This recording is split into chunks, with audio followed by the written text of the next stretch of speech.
வணக்கம். ஆகாஷ்வாணி புதுச்சேரி. மாநில செய்திகள் வாசிப்பவர் நாராயணசாமி.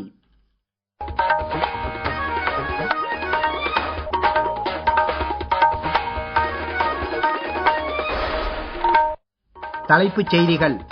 ஈரான் மற்றும் இஸ்ரேல் நாடுகளுக்கு இடையே மோதல் அதிகரித்து வருவது குறித்து பிரதமர் திரு நரேந்திர மோடி கவலை வெளியிட்டுள்ளார்.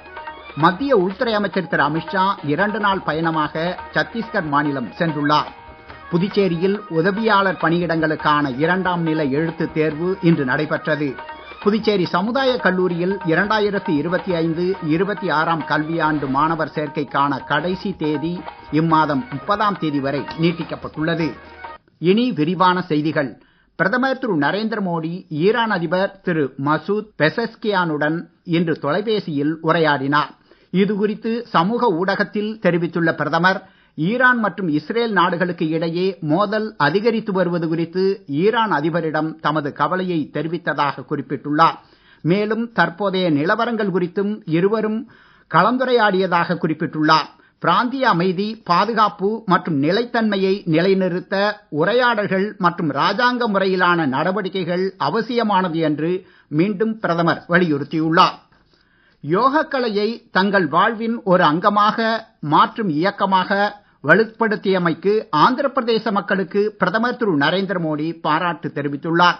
நேற்று விசாகப்பட்டினத்தில் 3,105 பேர் ஒன்று கூடி யோகா பயிற்சி செய்து கின்னஸ் சாதனை படைத்ததை மேற்கோள் காட்டி பேசியுள்ள பிரதமர் திரு நரேந்திர மோடி, யோகாந்திரா முன்னெடுப்புகள் மற்றும் விசாகப்பட்டினத்தில் தாம் பங்கேற்ற யோகா கின்னஸ் உலக சாதனை நிகழ்ச்சி சிறந்த ஆரோக்கியம் மற்றும் நல்வாழ்வை மேற்கொள்ள மக்களுக்கு எப்பொழுதும் சிறந்த ஊக்கமாக இருக்கும் என்றும் குறிப்பிட்டுள்ளார்.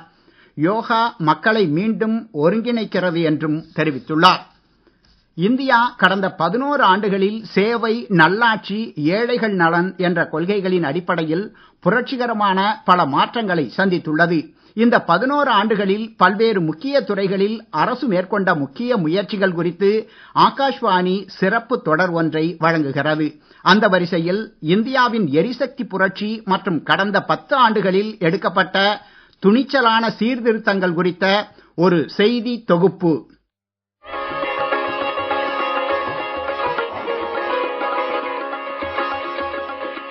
கடந்த 10 ஆண்டுகளில் அதிகரித்து வரும் தேவையை கருத்தில் கொண்டு பெரிய அளவிலான உள்கட்டமைப்பு மேம்பாடு மற்றும் வழக்கமான மற்றும் புதுப்பிக்கத்தக்க எரிசக்தி ஆதாரங்களுக்கான வலுவான கொள்கைகள் மூலம் நாட்டின் மின்சாரத்துறை அபரிமிதமான வளர்ச்சியை கண்டுள்ளது. ஜூன் 2025 நிலவரப்படி நாட்டின் மொத்த நிறுவப்பட்ட மின்சக்தி 476 கிகாவாட்டை எட்டியுள்ளது. இதில் பாதிக்கும் அதிகமான மின்திறன் புதைப்படிவம் அல்லாத எரிபொருள் மூலம் எட்டப்பட்டுள்ளது. புதுப்பிக்கத்தக்கவல்ல எரிசக்தி மூலம் மட்டும் 226 கிகாவாட்ஸ் உற்பத்தி மேற்கொள்ளப்பட்டு உலக அளவில் இந்தியா தற்போது சூரிய மின்சக்தி உற்பத்தியில் 3ஆம் இடத்திலும் காற்றாலை மின் உற்பத்தி திறனில் 4ஆம் இடத்திலும் உள்ளது. ஏப்ரல் 2018 நாட்டில் உள்ள அனைத்து கிராமங்களுக்கும் மின் இணைப்பு வழங்கப்பட்டு 100% கிராம மின்மயமாக்கலை எட்டியுள்ளது. மேலும் 2.8 கோடி வீடுகளுக்கு மின்சார இணைப்பு வழங்கப்பட்டுள்ளது. 2014ஆம் ஆண்டு 4% இருந்த மின் பற்றாக்குறை தற்போது 0.1% குறைந்துள்ளது. பிரதமரின் சூரியகர் எனும் வீடுகளுக்கான சூரிய ஒளி திட்டம் வீடுகளுக்கு வெளிச்சம் வழங்குவதோடு பிரதமரின் குசும் திட்டம் விவசாயிகளை சூரிய சக்தி நீர்ப்பாசன முறையால் அதிகாரம் மிக்கவர்களாக மாற்றுகிறது.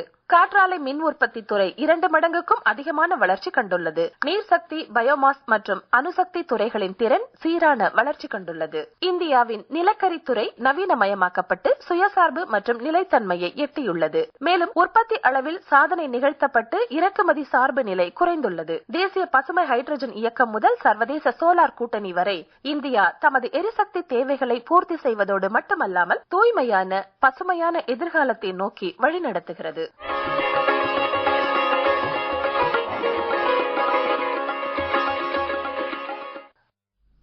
மத்திய உள்துறை அமைச்சர் திரு அமித்ஷா 2 நாள் பயணமாக சத்தீஸ்கர் மாநிலம் சென்றுள்ளார். இன்று மாநில தலைநகர் ராய்ப்பூரில் தேசிய தடய அறிவியல் பல்கலைக்கழகம் மற்றும் மத்திய தடய அறிவியல் பரிசோதனை கூடத்திற்கு அடிக்கல் நாட்டுகிறார். இந்த தடயவியல் பல்கலைக்கழகம் 400 கோடி ரூபாய் மதிப்பீட்டில் 40 ஏக்கர் நிலப்பரப்பில் கட்டப்பட உள்ளது. மேலும் உள்துறை அமைச்சர் சத்தீஸ்கர் மற்றும் அதனை ஒட்டியுள்ள மாநிலங்களின் பாதுகாப்பு தொடர்பான விஷயங்கள் குறித்து மாநில காவல் தலைமை இயக்குனர் மற்றும் கூடுதல் தலைமை இயக்குனருடன் ஆலோசனை நடத்த உள்ளார்.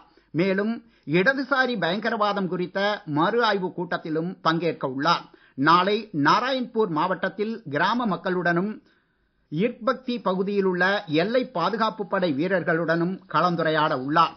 நீங்கள் கேட்டுக்கொண்டிருப்பது மாநில செய்திகள். நேயர்கள் ஆகாஷ்வாணி செய்திகளை உடனுக்குடன் தெரிந்து கொள்ள எமது புதுச்சேரி மண்டல செய்தி பிரிவின் சமூக ஊடகங்களான @airnews_புதுவை என்ற எக்ஸ் பக்கத்தையும், all India radio news Puducherry என்ற பேஸ்புக் பக்கத்தையும், @RNU புதுச்சேரி என்ற யூடியூப் சேனலையும் அணுகலாம்.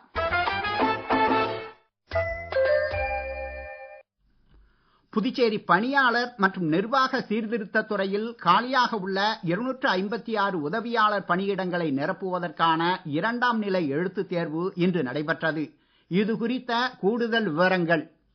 28 மையங்களில் நடைபெற்ற இந்த தேர்வை 10,416 பேர் எழுதினர். புதுச்சேரியில் பாரதிதாசன் மகளிர் கல்லூரி, வள்ளலார் அரசு பெண்கள் மேல்நிலைப் பள்ளி, திருவள்ளுவர் அரசு பெண்கள் மேல்நிலைப் பள்ளி உள்ளிட்ட 22 மையங்களிலும், காரைக்காலில் 3 மையங்களிலும், ஏனாமில் 2 மையங்களிலும், மாஹியில் 1 மையத்திலும் இத்தேர்வு நடைபெற்றது. இதற்கான முதல்நிலை எழுத்துத் தேர்வு கடந்த ஏப்ரல் மாதம் 27ஆம் தேதி நடைபெற்றது. பாண்டிச்சேரி பல்கலைக்கழகத்தின் கீழ் இயங்கும் சமுதாய கல்லூரியில் 2025-26 கல்வியாண்டில் சேர்வதற்கான கடைசி தேதி இம்மாதம் 30ஆம் தேதி வரை நீட்டிக்கப்பட்டுள்ளது. சமுதாய கல்லூரியில் தேசிய கல்விக் கொள்கை NEP-யின் கீழ் பல்வேறு படிப்புகளில் சேர விரும்பும் மாணவர்கள் ஆன்லைன் மூலம் விண்ணப்பிக்கலாம் என்று கல்லூரி நிர்வாகம் தெரிவித்துள்ளது. இளங்கலை பட்டப்படிப்பு, தொழில்முறை, இளங்கலை பட்டம், advance diploma, post graduate diploma மற்றும் பிற டிப்ளமோ படிப்புகளில் BCA ஹானர்ஸ், BBA ஹானர்ஸ் உள்ளிட்ட படிப்புகளில் சேர்வதற்கான ஆன்லைன் சேர்க்கை இம்மாதம் 30ஆம் தேதி வரை நீட்டிக்கப்பட்டுள்ளதாக செய்திக்குறிப்பு ஒன்றில் தெரிவிக்கப்பட்டுள்ளது. இத்தகைய படிப்புகளில் சேர விரும்பும் மாணவர்கள் சமுதாய கல்லூரியின் இணையதளமான pucc.edu.in என்ற வெப் போர்ட்டலுக்குள் சென்று சேர்க்கை கையேடு மற்றும் ஆன்லைன் பதிவு குறித்த விவரங்களை தெரிந்து கொள்ளலாம். ஈரானில் சிக்கித் தவித்த இலங்கை நாட்டினர் பாதுகாப்பாக வெளியேற உதவிய இந்திய அரசாங்கத்திற்கு இலங்கை நன்றி தெரிவித்துள்ளது.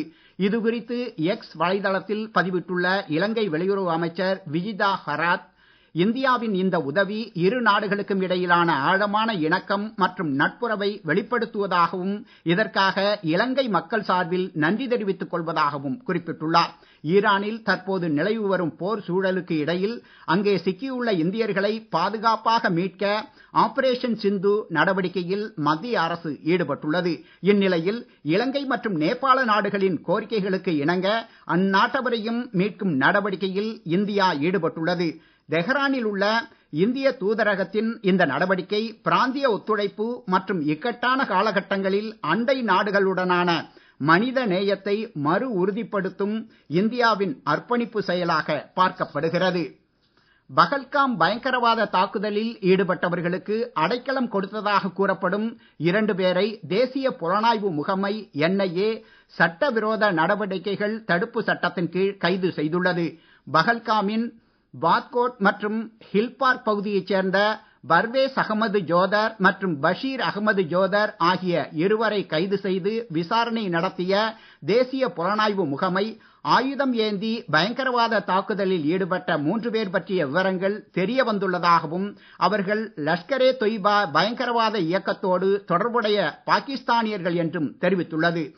NIA-வால் கைது செய்யப்பட்டுள்ள பர்வேஸ் மற்றும் பஷீர் இந்த பயங்கரவாதிகளுக்கு ஹில்பார்க்கில் உள்ள ஒரு குடிசையில் புகலிடம் தந்ததோடு உணவு மற்றும் தளவாட உதவிகளையும் செய்ததாக தெரிவித்துள்ளது. மேற்கு திசை காற்றின் வேக மாறுபாடு காரணமாக இன்றும் நாளையும் தமிழகத்தின் ஓரிரு இடங்களிலும் புதுவை காரைக்கால் பகுதிகளின் ஓரிரு இடங்களில் லேசானது முதல் மிதமான மழை பெய்யக்கூடும் என்று சென்னை மண்டல வானிலை ஆய்வு மையம் தெரிவித்துள்ளது. அடுத்த 3 நாட்களுக்கு இந்த பகுதிகளில் வெப்பநிலை இயல்பை விட 2-3 டிகிரி செல்சியஸ் அதிகமாக இருக்கும் என்றும் தெரிவித்துள்ளது. மீண்டும் தலைப்புச் செய்திகள். ஈரான் மற்றும் இஸ்ரேல் நாடுகளுக்கு இடையே மோதல் அதிகரித்து வருவது குறித்து பிரதமர் திரு நரேந்திர மோடி கவலை வெளியிட்டுள்ளார். மத்திய உள்துறை அமைச்சர் திரு அமித்ஷா 2 நாள் பயணமாக சத்தீஸ்கர் மாநிலம் சென்றுள்ளார். புதுச்சேரியில் உதவியாளர் பணியிடங்களுக்கான 2ஆம் நிலை எழுத்துத் தேர்வு இன்று நடைபெற்றது. புதுச்சேரி சமுதாய கல்லூரியில் 2025-26 கல்வியாண்டு மாணவர் சேர்க்கைக்கான கடைசி தேதி இம்மாதம் 30ஆம் தேதி வரை நீட்டிக்கப்பட்டுள்ளது. இத்துடன் இந்த செய்தி அறிக்கை நிறைவு பெறுகிறது. வணக்கம்.